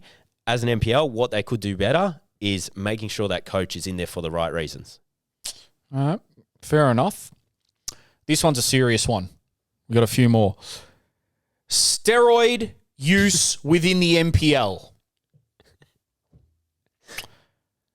I knew plenty of guys back in the day obsessed with clenbuterol, Anavar, and another one called SARM that was endurance. Typically, that was for endurance, typically cycled around mid-season. So, obviously players are feeling a bit of burnout and they do this endurance PED. Look, I don't know anything about this. I've never been anywhere near an NPL setup, but what I will say is we did reach out to someone who will remain unnamed that is in and around NPL clubs, and they said that it's not as common as people think, but it does happen. And he really wanted to reiterate the point that he felt the NPL players taking steroids or performance-enhancing drugs were the players that were pretty shit and the ones that wanted to try to cheat their way into some type of success because they weren't as good technically or physically or whatever. So he always found that it was the players who were on the fringes of the team or just, an average player in the squad. They were the ones doing it. Again, I don't know much about it. I don't know how rampant it is, whether it's a thing at all anymore. But I'm sure some of these aesthetic rip cunts have been. Well, I just look at it like I just don't want my wiener smaller, so I wouldn't take it. Yep, because you got to get it out in the change rooms. Yeah. But then I hear it because that's right? that's the first thing I that ever would be learned the about. first thing I would think about. You're already bald, so apparently it takes away your hair as well. Well, yeah, then I'd just be like a lasered up ball sack. Yep. Yep. Because I had no It's wiener. not good. Yep.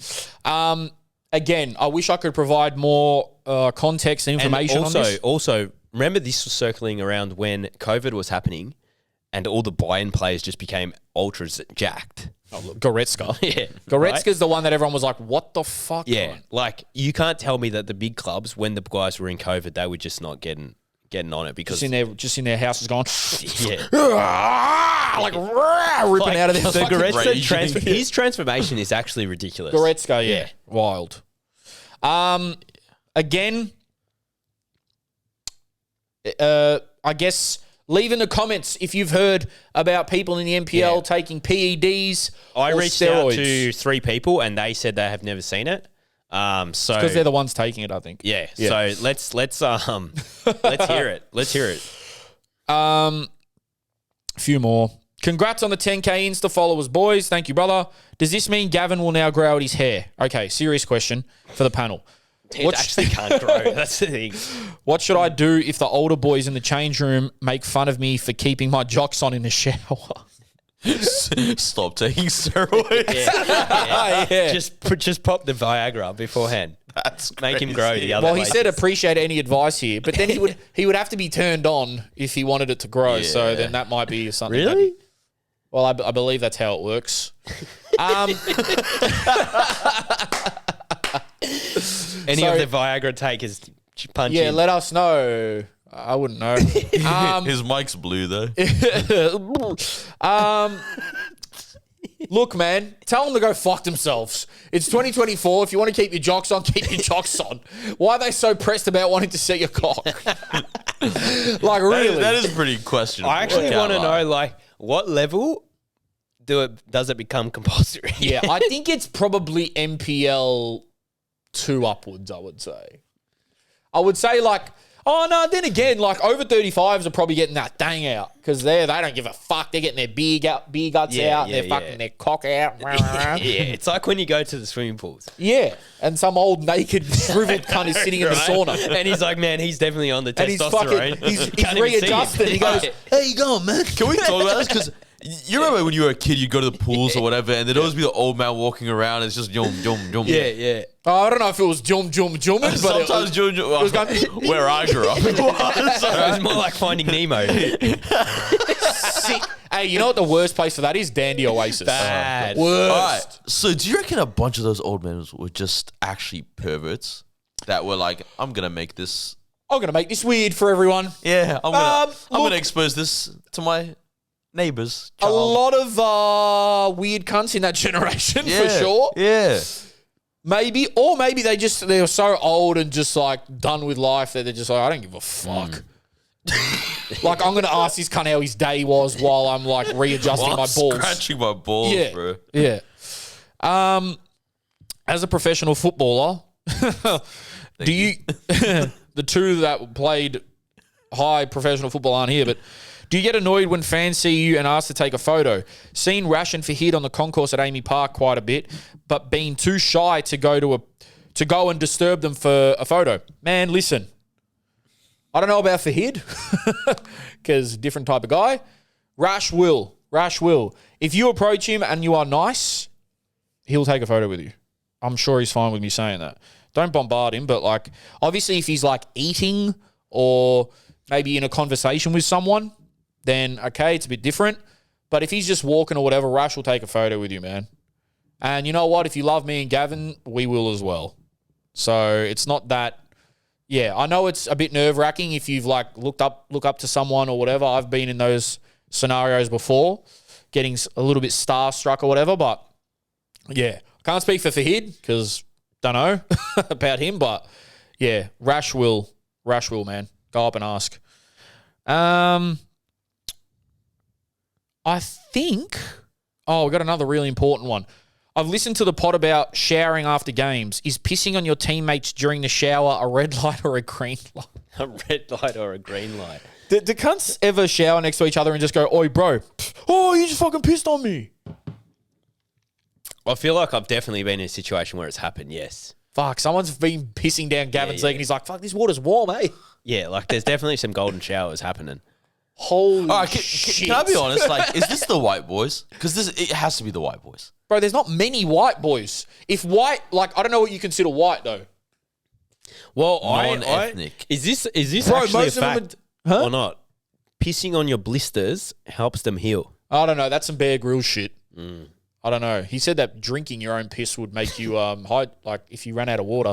Unlimited water hack. Yeah, unlimited water hack, but it ain't water.